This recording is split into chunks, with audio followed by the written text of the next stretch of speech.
حي على الصلاة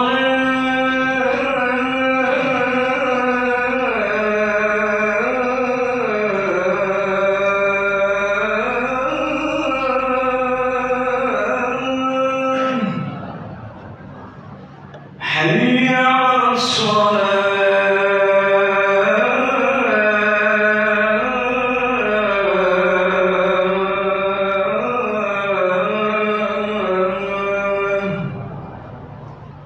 حي على الفلاح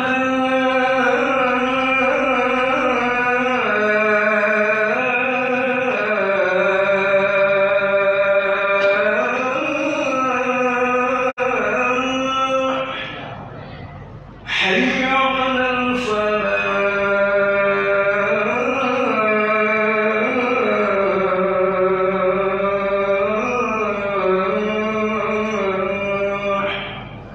الله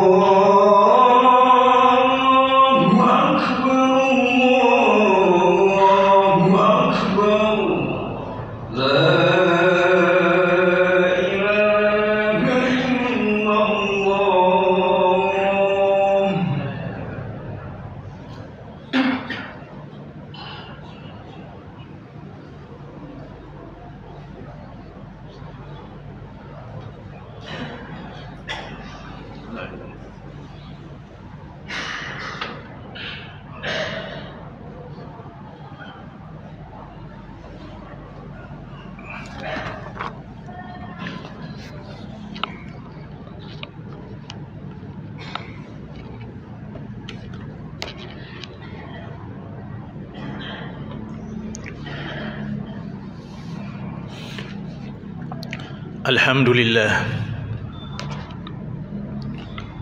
Alhamdulillahilladzi wajaba alaina bi ni'matil imani wal islam syahadatan tunjina min yaumina hadza asyhadu an la ilaha illallah wahdahu la syarika lah wa asyhadu anna muhammadan abduhu wa rasuluh. Allahumma salli wa sallim wa barik ala sayyidina Muhammad wa ala ali Muhammad. Amma ba'du fa ya ibadallah ittaqullaha haqqa tuqatih wa la tamutunna illa wa antum muslimun. Kaum muslimin, sidang jamaah Jumat hamba-hamba Allah, mudah-mudahan Allah Subhanahu wa taala merahmati kita semuanya. Bersyukur kita kepada Allah dengan mengucapkan alhamdulillahi rabbil alamin. Pada siang hari ini kita seluruh kaum muslimin, khususnya di kompleks ini, kita hadir di masjid kebanggaan kita ini untuk bertakarrub kepada Allah Subhanahu wa taala. Mudah-mudahan dengan momentum Jumat pada siang hari ini kita bisa menambah ukhuwah kita, menambah ilmu kita dan menambah iman kita. Karena itu sering saya sampaikan bahwa amat rugilah jikalau dalam media Jumat seperti ini, setelah bubar dari tempat ini, kita tidak bertambah ukhuwah kita, tidak bertambah ilmu kita dan bertambah iman kita.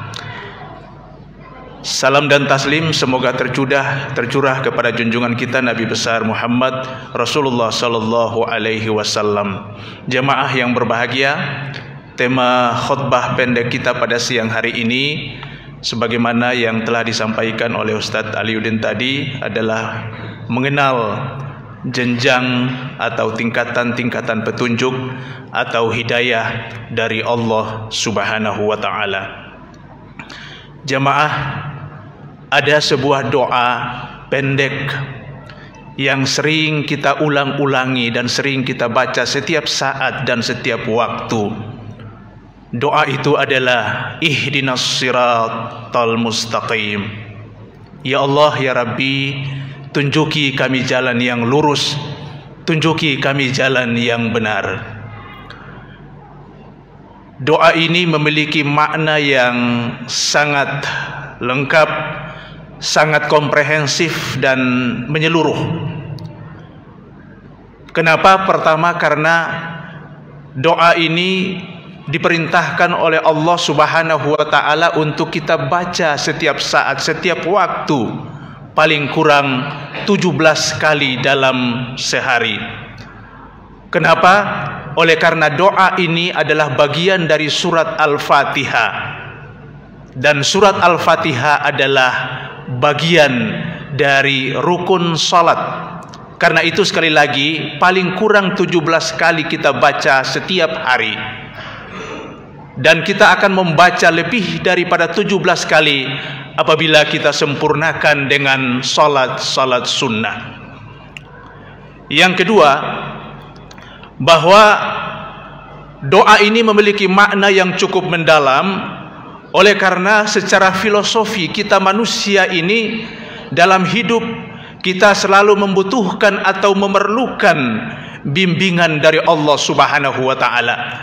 Kita senantiasa membutuhkan petunjuk atau panduan dari Allah Subhanahu wa taala. Untuk apa?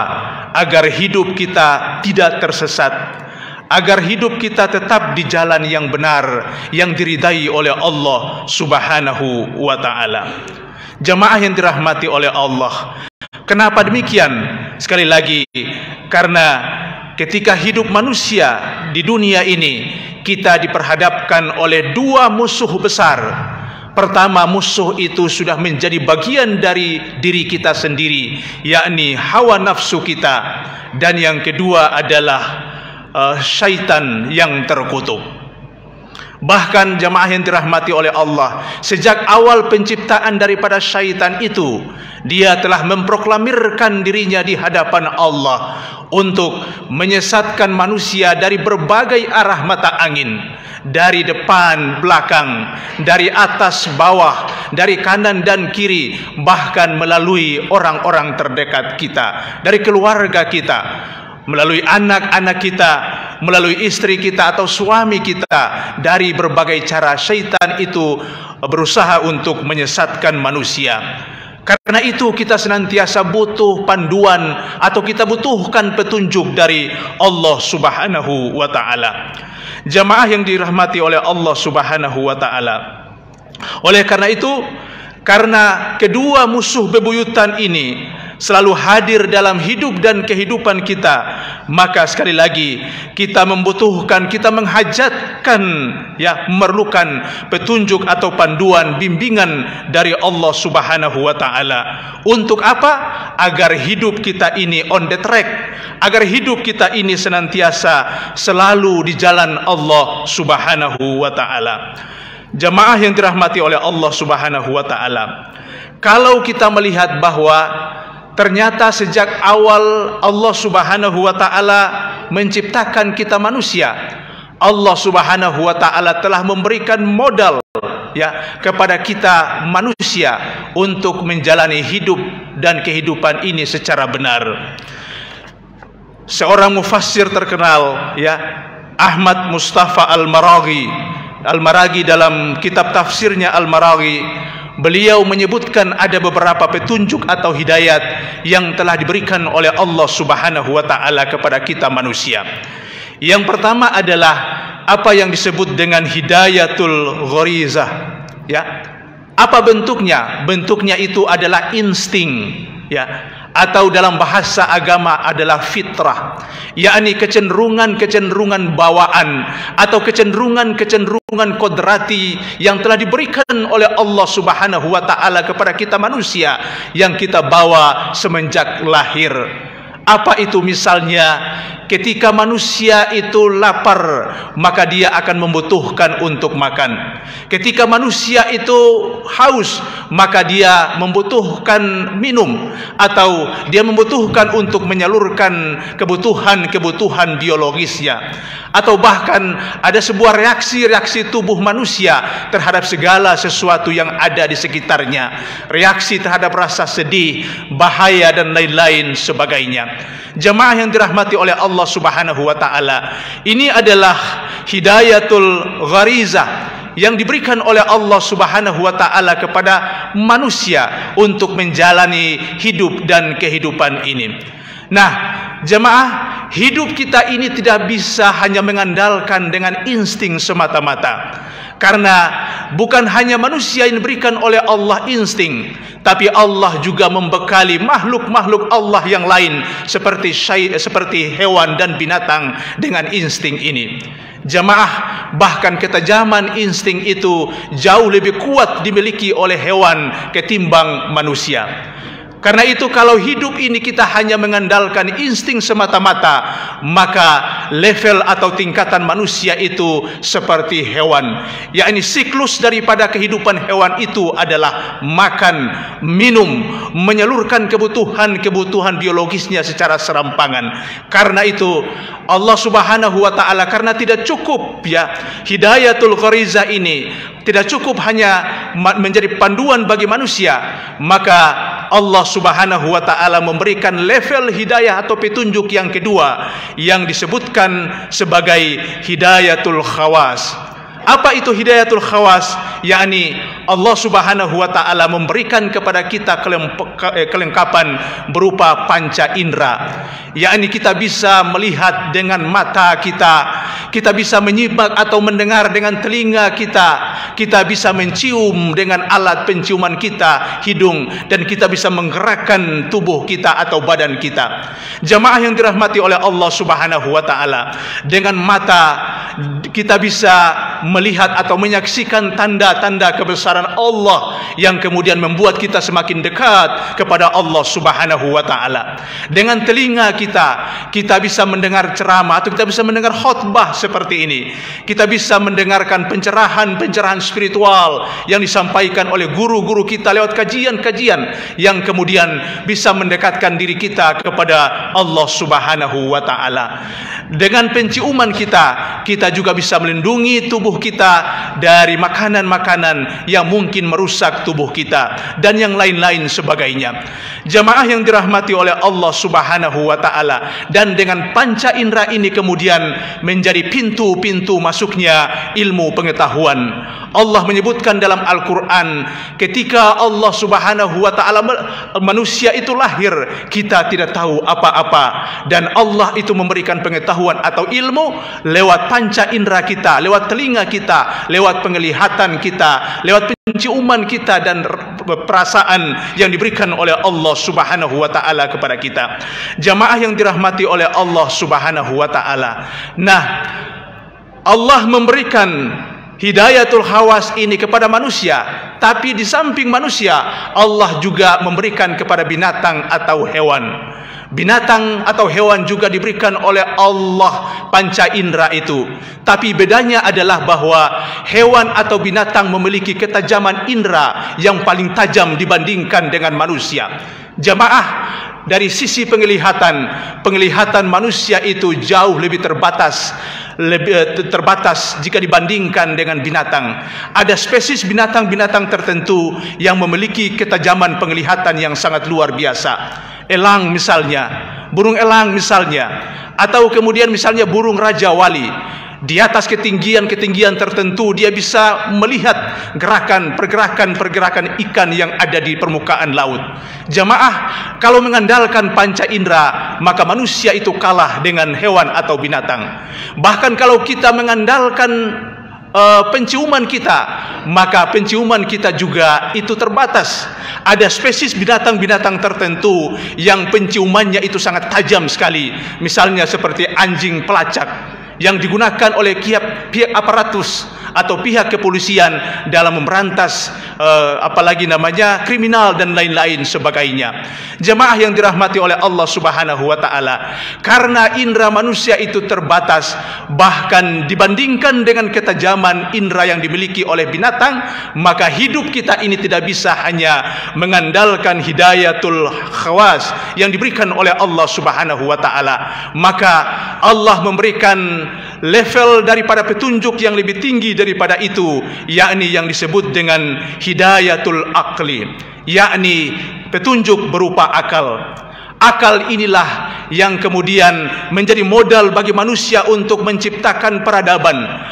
Dengan akal inilah yang kemudian menjadi modal bagi kita untuk menciptakan teknologi, dan dengan modal akal ini juga yang bisa kita gunakan untuk membedakan mana yang baik dan mana yang buruk.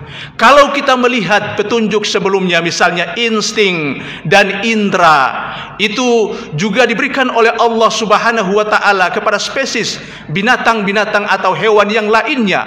Bahkan ketajamannya itu jauh lebih kuat daripada manusia. Maka yang membedakan antara manusia dengan hewan dan binatang itu adalah jenis hidayat yang ketiga ini, yakni akal. Jamaah, pergerakan manusia, kekuatan lari manusia itu kalah dengan kekuatan kijang. Tapi dengan ilmu pengetahuan, maka manusia bisa menciptakan mobil kijang, dan kecepatan lari mobil kijang itu jauh lebih cepat daripada kecepatan lari kijang. Jamaah yang dirahmati oleh Allah Subhanahu wa taala, penglihatan manusia ini sangat terbatas jika dibandingkan dengan hewan. Maka dengan teknologi, manusia bisa menciptakan sinar laser yang bisa menjangkau objek-objek yang tertutup. Itu bisa dijangkau oleh sinar laser. Jamaah, pendengaran kita ini juga terbatas, tapi dengan pesawat telepon yang diciptakan oleh manusia, maka manusia bisa mendengar suara yang cukup jauh jaraknya, sebagaimana yang kita nikmati pada masa sekarang ini. Jamaah yang dirahmati oleh Allah Subhanahu wa taala, namun demikian, dengan petunjuk akal ini tidak cukup memandu hidup dan kehidupan kita, karena akal manusia ini juga bisa mengarahkan manusia kepada hal-hal yang buruk di hadapan Allah Subhanahu wa taala. Makanya kita mengenal ada yang disebut dengan akal-akalan, atau kita juga mengenal apa yang disebut dengan akal bulus. Jamaah yang dirahmati oleh Allah Subhanahu wa taala, banyak pejabat yang melakukan penyelewengan itu justru dengan mengakal-akali anggaran dan lain sebagainya. Jamaah, seorang pencuri ketika dia melakukan aksi pencuriannya, jangan dibayangkan bahwa dia tidak melibatkan akal. Dia justru melibatkan akal.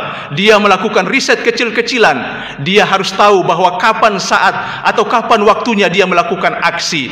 Itu dia melibatkan akal atau otaknya. Itulah yang kita sebut dengan akal bulus. Nah, karena itu jemaah yang dirahmati oleh Allah Subhanahu wa taala, sekali lagi akal ini tidak bisa dibiarkan sendiri, karena dia bisa mengarahkan manusia untuk kepada hal-hal yang tidak diridai oleh Allah Subhanahu wa taala. Karena itu Allah melengkapi lagi satu hidayah yang levelnya lebih tinggi, yakni yang disebutkan oleh Mustafa Al-Maragi sebagai hidayatul adyan wasyara'i, yakni hidayah berupa syariah yang diberikan oleh Allah Subhanahu wa taala, yang diturunkan melalui para nabi dan para rasul Allah Subhanahu wa taala. Sehingga kenapa? Sehingga dengan hidayah syariah ini dia bisa memandu jalannya akal. Kalau akal itu dipandu oleh wahyu atau akal itu dipandu oleh syariah, maka insya Allah akal itu bisa berjalan sesuai dengan koridor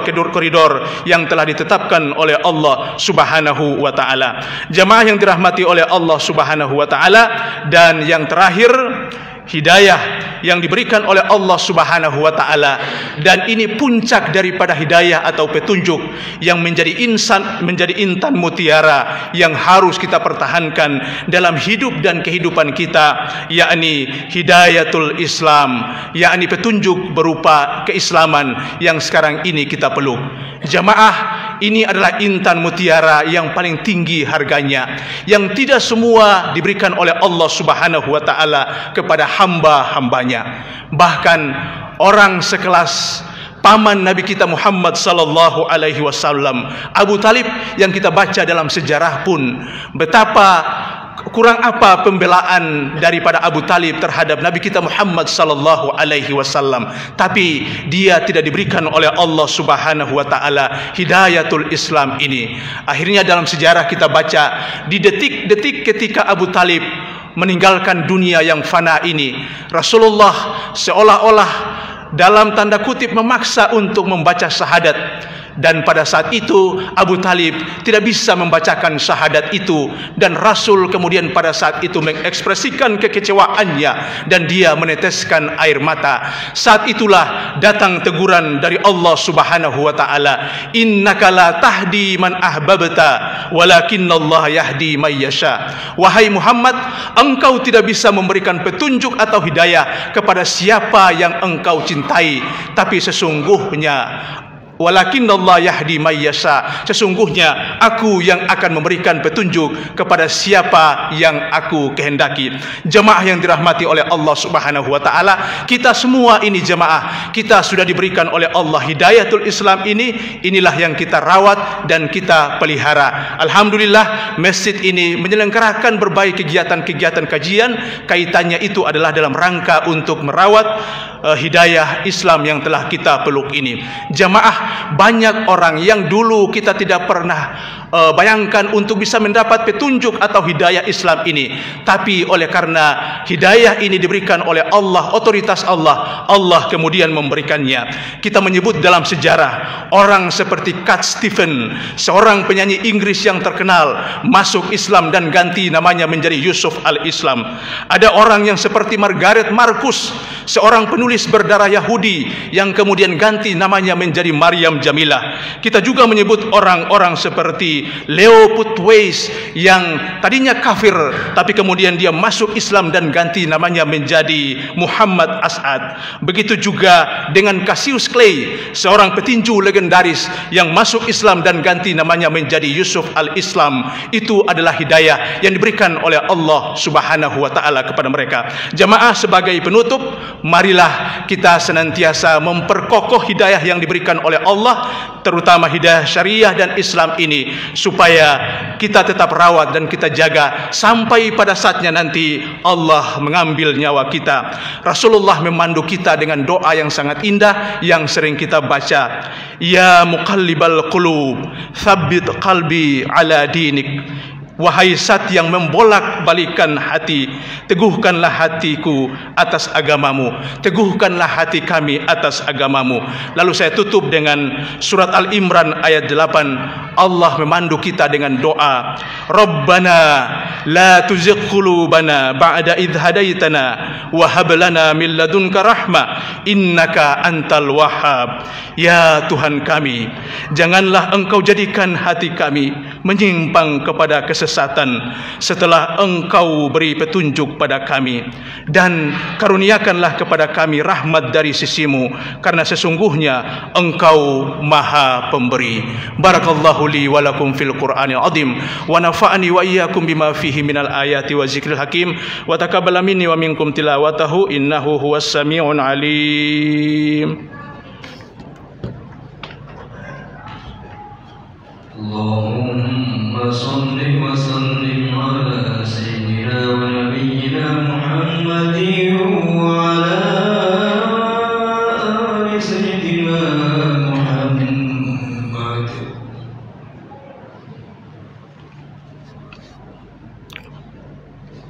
Alhamdulillahi bil basmalah, bismillahirrahmanirrahim. Alhamdulillahi bihamdillah, alhamdulillahi rabbil alamin. Alhamdulillahi bihawkala la halla wa la quwata illa billahil aliyil azim. Alhamdulillahi bitasbihi subhanallah walhamdulillah wa la ilaha illallah wallahu akbar. Asyhadu an la ilaha illallah wahdahu la syarikalah wa asyhadu anna Muhammadan abduhu wa rasuluh. Amma ba'du, fa ya ibadallah ittaqullaha haqqa tuqatih wa la tamutunna illa wa antum muslimun. Wa alamu anna Allah subhanahu wa ta'ala amarakum bi amrin bada fi binafsihi wa thanna bi malaikatihi al-musabbihati bi qudsi. Faqala ta'ala fil kitabil karim, inna Allah wa malaikatahu yusalluna 'alan nabi ya ayyuhalladzina amanu sallu 'alaihi wa sallimu taslima. Wardallahu ma'al arba'atil khulafair rasyidin Abi Bakrin wa Umar wa Uthman wa Ali wa ala baqiyatis sahabat wa tabi'in wa man tabi'ahum bi ihsanin ila yaumiddin wa alaina hum bi rahmatika ya arhamar rahimin. Allahumma ighfir lil muslimina wal muslimat wal mu'minin المؤمنين والمؤمنات الأحياء منهم والأموات إنك سميع قريب مجيب دعوات يا قاضي الحاجات ربنا هب لنا من أزواجنا وذرياتنا قرة أعين وجعلنا للمتقين إماما ربنا لا تزغ قلوبنا بعد إذ هديتنا وهب لنا من لدنك رحمة إنك أنت الوهاب ربنا آتنا في الدنيا حسنة وفي الآخرة حسنة وقنا عذاب النار عباد الله إن الله يأمركم بالعدل والإحسان وإيتاء ذي القربى وينهى عن الفحشاء والمنكر والبغي يعظكم لعلكم تذكرون فاذكروا الله العظيم واسألوه نعمه يزدكم ولذكر الله أكبر.